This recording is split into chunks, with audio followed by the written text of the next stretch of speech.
चलिए दोस्तों, आज की इस वीडियो में हम लोग 8 अक्टूबर के सेकंड शिफ्ट का जो क्वेश्चन है वो डिस्कस करने वाले हैं। इससे पहले हम लोगों ने 8 अक्टूबर के पहले शिफ्ट का जो है क्वेश्चन डिस्कस कर लिया था। तो आप लोग जाइएगा, इस वीडियो के डिस्क्रिप्शन में मैंने जो है लिंक डाल दिया, तो वहाँ पर सारे जो भी प्रीवियस ईयर हम लोग कर रहे हैं उसको आप लोग देख सकते हैं। इसमें हम लोग जो है डिस्कस करेंगे सेकंड शिफ्ट का। और ये दोस्तों प्रैक्टिस टाइप से है, तो आप भी देखिए कि आपका कितना जो है सही हो रहा है। एसएससी एमटीएस 2024 का जो इंपॉर्टेंट क्वेश्चन है और जो आपका जो पूछा गया ओरिजिनली, वही सब क्वेश्चन जो है अभी हम लोग कर रहे हैं। तो जितने भी लोग नए इस चैनल से जुड़ रहे हैं, चैनल को सब्सक्राइब भी कर लीजिएगा और वीडियो पसंद आए तो वीडियो को लाइक कीजिए। तो आज का दोस्तों जो पहला क्वेश्चन है ये बुक्स एंड ऑथर से है। तो देखिए क्या है क्वेश्चन। द साहित्य अकेडमी अवार्ड विनिंग नॉवेल जिंदगी नामा वॉज रिटन बाई, किसके द्वारा लिखा गया था? कृष्णा सोबती, मन्नू भंडारी, महादेवी वर्मा या फिर अमृता प्रीतम। तो ये हिंदी से संबंधित जो भी बुक्स हैं वो पूछा जाता है। जैसे अभी मेला आंचल भी पूछा गया था, इससे पहले वाला में हम लोगों ने देखा था। तो इसका जो सही उत्तर होगा दोस्तों क्या होगा? ऑप्शन 1 होगा। ठीक है, ऑप्शन 1 कृष्णा सोबती इसका जो है सही उत्तर होगा। अगला प्रश्न देखते हैं। ये देखिए ज्योग्राफी से संबंधित, रॉक्स से संबंधित सवाल है ये। तो इसका क्या उत्तर होगा वो देखना है। क्वेश्चन क्या है उसको पहले सबसे पहले पढ़ते हैं। गैब्रो किस प्रकार का चट्टान है? ठीक है, gabbro is an example of which type of rock. तो जहाँ पर हिंदी जरूरत पड़ा मैंने हिंदी कर दिया है। ठीक है, तो मेटामॉर्फिक रॉक्स या फिर रूपांतरित चट्टान, इग्नियस या फिर आग्नेय चट्टान, या फिर सेडिमेंट्री रॉक्स अवसादी चट्टान, या फिर ऑर्गेनिकली फॉर्म्ड सेडिमेंट्री रॉक्स। तो इसका सही उत्तर क्या होगा दोस्तों? इसका जो सही उत्तर होगा ऑप्शन 2 होगा। ठीक है, ऑप्शन 2 इसका जो है सही उत्तर होगा। और क्यों होगा ये बताते हैं अभी हम। जैसे क्या होता है दोस्तों, इग्नियस रॉक्स जो है आग्नेय चट्टान बोला जाता है। ये आपका ज्वालामुखी प्रक्रिया द्वारा जो है निकले हुए होते हैं, और ज्वालामुखी प्रक्रिया के द्वारा जो लावा बनता है, लावा से जो ठंडा हो जाता है तो फिर ये जो है आग्नेय चट्टान बनते हैं। इसमें ग्रेनाइट एक अच्छा एग्जाम्पल है, याद रखिएगा। ग्रेनाइट आप लोग जानते होंगे। बेसाल्ट चट्टान या फिर बसाल्ट बोलते हैं, बेसाल्ट या फिर बसाल्ट, ग्रेनाइट और गैब्रो, ये सब क्या है? आपका आग्नेय चट्टान है। अवसादी चट्टान क्या होता है दोस्तों? ये आपका जो अवसादों के मिलने से बनता है, और ये नदियों के द्वारा जो है अवसाद लाया जाता है, उनके मिलकर जो है अवसादी चट्टान बनते हैं। कोयला एक प्रकार का अवसादी चट्टान ही है। जितना भी आप जीवाश्म ईंधन जो मिलता है, मान लीजिए पेट्रोलियम, वो सब भी क्या अवसादी चट्टानों में ही मिलता है, क्योंकि ये जो है इसमें जीवाश्म पाए जाते हैं जो अवसादी चट्टान होते हैं इसमें। और ये नदियों के द्वारा बहाए गए लाए हुए जो है अवसादों के माध्यम से बनता है, तो इसमें जो है जीव जंतु भी रहते हैं। तो इसलिए जो है ये क्या है, खनिज पदार्थों की दृष्टि से महत्वपूर्ण होता है अवसादी चट्टान। ठीक है, रूपांतरित चट्टान जो होता है ये आग्नेय और अवसादी चट्टानों का रूपांतरण होता है। वर्षा, आंधी या फिर पानी, तेज तापमान, ये सब के कारण जो है वो परिवर्तित होते हैं, तो फिर वो जो मेटामॉर्फिक रॉक्स का निर्माण होता है। तीसरा क्वेश्चन भी दोस्तों ये जियोग्राफी से ही है। Which of the following peaks is not located in Himalayan mountains. Himalaya range में कौन सा नहीं उपस्थित है पूछा गया। कलसुबाई, कामेट, अन्नपूर्णा या फिर नंदा देवी। तो इसमें दोस्तों ये सही उत्तर होगा ऑप्शन है कलसुबाई, जो है महाराष्ट्र की सबसे ऊंची चोटी है। महाराष्ट्र जो है ये महाराष्ट्र में, और महाराष्ट्र की सबसे ऊंची चोटी वेस्टर्न घाट्स में ये है। ये कामेट ये भी आपका जो है उत्तराखंड में, यूके में। नंदा देवी भी उत्तराखंड में है। और अन्नपूर्णा जो है ये नेपाल, हिमालय का पार्ट है। तो इसका जो सही उत्तर क्या हो गया? ऑप्शन 1 हो गया। ठीक है, अगला देखते हैं। ये क्वेश्चन देखिए एग्रीकल्चर से रिलेटेड है और थोड़ा सा करंट अफेयर से भी है।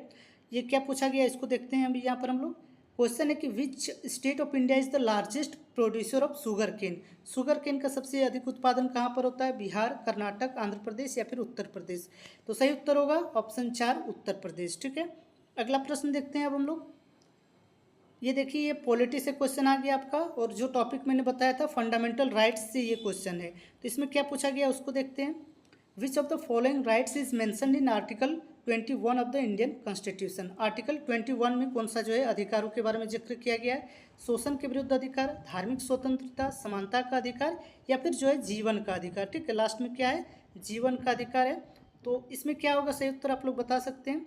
ऑप्शन आपका जो है 4 सही उत्तर होगा। ठीक है, ऑप्शन 4 जो है इसमें सही उत्तर होगा, जीवन का अधिकार।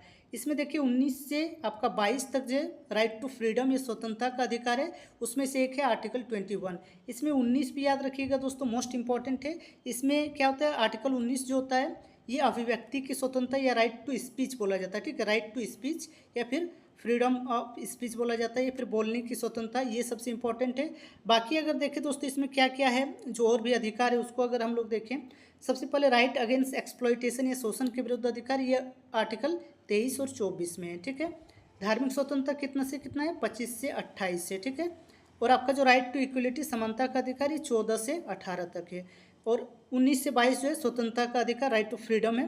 तो ये उसमें से एक है जीवन का अधिकार, आर्टिकल 21, ये इंपॉर्टेंट है। और बाकी सब तो मौलिक अधिकार आपको याद ही रखना है, जितना भी है किसी से भी पूछा जा सकता है।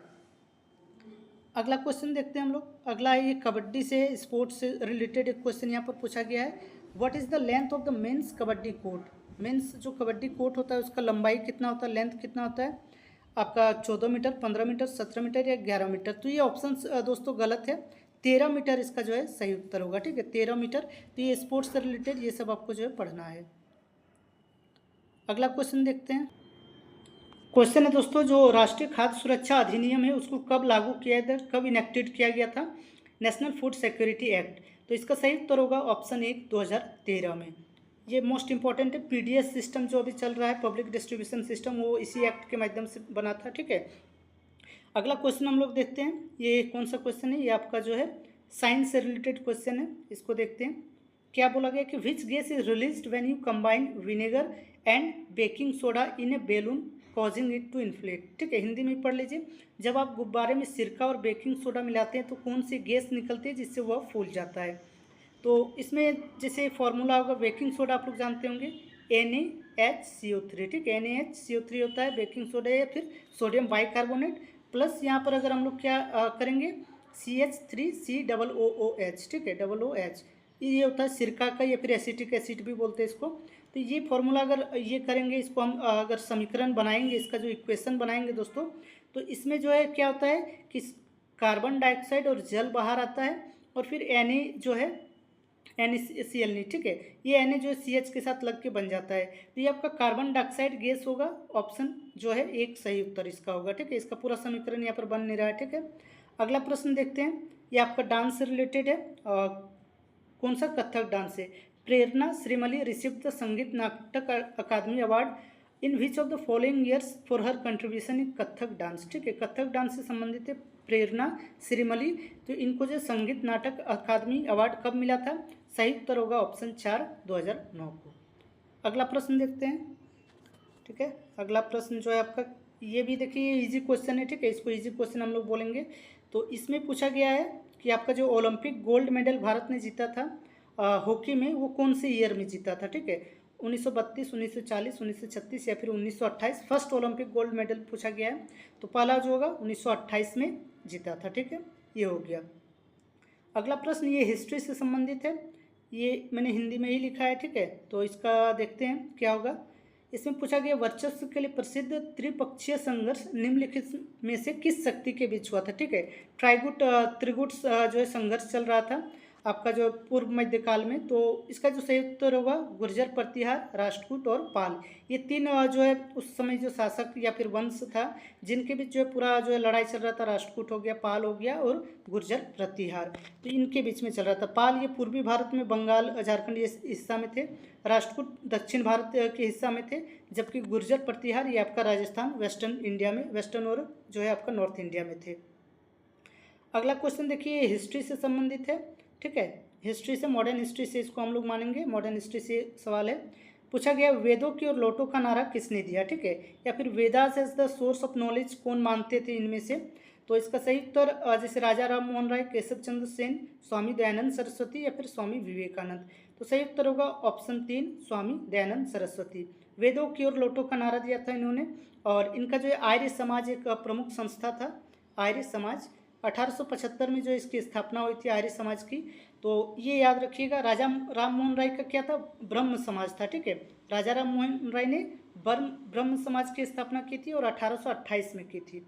1828 में ब्रह्म समाज राजा राम मोहन राय द्वारा। केशव चंद्र सेन भी बाद में जो है जुड़े ब्रह्म समाज से, तो ये भी ब्रह्म समाज से ही संबंधित है। जबकि स्वामी विवेकानंद ने क्या? रामकृष्ण सोसाइटी की स्थापना की थी। ठीक है, रामकृष्ण सोसाइटी। तो ये हो गया जो संस्था है, जो समाज सुधारक हैं उनका जो है आपको याद रखना है। इनके बारे में पढ़ लीजिएगा आप लोग डिटेल में भी, इससे सवाल जो है आ सकता है। अगला देखिए, इकोनॉमिक्स बोल सकते हैं या फिर ऐसे भी जो है रैंडमली सवाल भी इसको बोल सकते हैं। ये इससे पहले भी एक बार पूछा गया है। In the context of micro finance in India the concept of SHG BLP is used. What does L stands for? L का जो है क्या यहाँ पर मीनिंग है? लैंड, लैंडिंग, लिंकेज या फिर लिंक। इससे पहले एक क्वेश्चन दोस्तों था, उसमें पूछा गया था एस का मतलब क्या? ठीक है, SHG में एस का मतलब क्या होता है? तो इसमें क्या होता है? Self help group. ठीक है, सेल्फ हेल्प ग्रुप होता है इसका मतलब SHG। और BLP जो है बैंकिंग लिंकेज प्रोग्राम। ठीक है, बैंक लिंकेज प्रोग्राम। तो ये आपका जो है ऑप्शन 3 इसका जो है सही उत्तर हो गया। अगला प्रश्न देखते हैं हम लोग। ये देखिए, ये भी आपका जो है ये बायोलॉजी से संबंधित सवाल है दोस्तों। इसमें क्या पूछा गया कि आनुवंशिक जानकारी रखने वाला, मतलब ये पूरा क्वेश्चन पढ़ते हैं। दिए गए विकल्प में से कौन सा रॉड आकार का होता है, आनुवंशिक जानकारी रखता है और केवल कोशिका विभाजन के समय में दिखता है और नाभिक में मौजूद रहता है? लाइसोसोम, क्रोमोसोम, साइटोप्लाज्म या फिर राइबोसोम? तो इसका जो सही उत्तर होगा दोस्तों, क्रोमोसोम में ही जानते हैं गुणसूत्र जो होते हैं उनमें ही क्या होता है, आनुवंशिक जानकारी फिर जेनेटिक जो इन्फॉर्मेशन होता है, और ये केवल जो सेल डिवीजन के टाइम ही दिखाई मिलते हैं, इस तरीके से रहता है, रॉड टाइप से बोला जाता है। तो इस तरीके से जो है क्रोमोसोम रहते हैं और क्रोमोसोम में ही फिर क्या होता है, जीन होता है। तो ये हम लोग का जो है हो गया। अगला क्वेश्चन अब हम लोग देखते हैं। ये क्वेश्चन भी दोस्तों हिस्ट्री से संबंधित क्वेश्चन है। क्या ऋग्वेद इसका सबसे पहला नमूना है? Rigveda is the earliest specimen of Indian language हो गया, Indo African language, Indo European language या फिर रशियन लैंग्वेज? तो क्या होगा सही उत्तर? ऑप्शन 3 जो है इंडो यूरोपियन लैंग्वेज में लिखा गया, यूरोपीय भारतीय भाषा से लिखा गया है ऋग्वेद। तो ये आपका जो है सही उत्तर होगा ऑप्शन 3। अगला प्रश्न देखते हैं। अगला जो है आपका जो सुप्रीम कोर्ट से संबंधित है, इसमें क्या पूछा गया उसको देखते हैं। What is the retirement age of जजेस serving at the supreme court of India? Supreme court में जो जजेस होते हैं उनका रिटायरमेंट का एज क्या होता है? 62 साल, 65 साल, 68 साल या फिर 60 साल? तो इसका सही उत्तर होगा ऑप्शन 2, 62 साल, 65 ईयर्स। ठीक है, ये आपका कौन सा आर्टिकल में ये भी बता सकते हैं, आर्टिकल 124 में सुप्रीम कोर्ट का जिक्र किया गया है। अगला क्वेश्चन देखते हैं। ये भी आपका हिस्ट्री से ही संबंधित है, मॉडर्न हिस्ट्री से संबंधित सवाल है ये आपका, ये आपको मिल जाएगा जो सोशल रिफॉर्म से उसी से। In which among the following years was Hindu widow remarriage declared legal in India? ठीक है, हिंदू विडो मतलब विधवा पुनर्विवाह, विधवा पुनर्विवाह जो है अधिनियम पास हुआ था, उसके बाद से इसको जो है लीगल कर दिया गया था, विधवा पुनर्विवाह। तो ये आपका जो होगा 1856, ऑप्शन 2। और इसमें सबसे जो है महत्वपूर्ण योगदान था ईश्वर चंद्र विद्यासागर, बंगाल के थे ईश्वर चंद्र विद्यासागर। ठीक है, उन्होंने ही जो है आंदोलन किया था इसके लिए, और उसी के बाद जो है ये एक्ट बना था 1856 में। अगला प्रश्न देखते हैं। ये भी देखिए डांस से संबंधित ही है, डांस बोल सकते हैं इसको, या फिर जो आप डांस का ही रूल इसको बोलते हैं। Who among the following is worshipped as Nataraja? ठीक है, before many classical dance performance in India? जो नटराज डांस है, नटराज शिव की मूर्ति होती है, आप लोग जानते होंगे नटराज शिव। तो इसका सही उत्तर क्या होगा, शिवा या फिर शिव की। और ये भरतनाट्यम डांस है, जो आप देखिएगा जो शिव का नटराज का रूप है वो भरतनाट्यम डांस से ही जो मिलता जुलता है। शिव का रौद्र रूप हम लोग देखते हैं नटराज में, तो ये शिव जी से संबंधित है। ये एक आसान क्वेश्चन था। अगला प्रश्न देखते हैं अभी। अगला ये देखिए, म्यूजिकल इंस्ट्रूमेंट से पूछा गया। Annapurna Devi is associated with which of the following musical instrument? ठीक है, अन्नपूर्णा देवी। तो इसका सही उत्तर होगा सुरबहार, ये ऑप्शन 1 इसका जो है सही उत्तर होगा। अगला प्रश्न देखते हैं। ये देखिए आपका जो है हिस्ट्री से फिर से सवाल आ गया। हिस्ट्री से बहुत ज़्यादा सवाल रहता ही है, तो आप लोग इसको ध्यान दीजिएगा। हिस्ट्री से संबंधित सवाल जो है, तो इसको हम लोग देखते हैं। ये पूछा गया है हड़प्पा से संबंधित है। महान बांध के अवशेष निम्नलिखित में से किस स्थान पर प्राप्त हुए हैं, जो ग्रेट बाथ ऑफ हड़प्पा सभ्यता का है? तो इसका जो सही उत्तर क्या होगा दोस्तों, ऑप्शन 2 मोहनजोदाड़ो में। ठीक है, मोहनजोदाड़ो में ये पाया गया है। कालीबंगा ये राजस्थान में है, यहाँ पर जो है जूते हुए खेत के साक्ष्य मिले हैं, जूते हुए खेत के साक्ष्य कालीबंगा। और लोथल जो है गुजरात में सबसे बड़ा डॉकयार्ड या फिर गोदीवाड़ा कहा जाता है, सबसे बड़ा मतलब बंदरगाह बोल सकते हैं, जो है लोथल में ही स्थित था, ये गुजरात में है अभी। ठीक है, तो ये आपका सही उत्तर हो गया। अगला प्रश्न है, ये देखिए ये फेस्टिवल से रिलेटेड है, ये भी थोड़ा सा मतलब तमिलनाडु साउथ इंडिया का फेस्टिवल है। तो इसमें क्या पूछा गया देखते हैं। ये जो फेस्टिवल है Chithirai festival of Tamil Nadu is dedicated to which of the following goddesses? तो इसका जो देखिए सही उत्तर होगा मीनाक्षी, ऑप्शन 4। ठीक है, ये क्वेश्चन हो गया।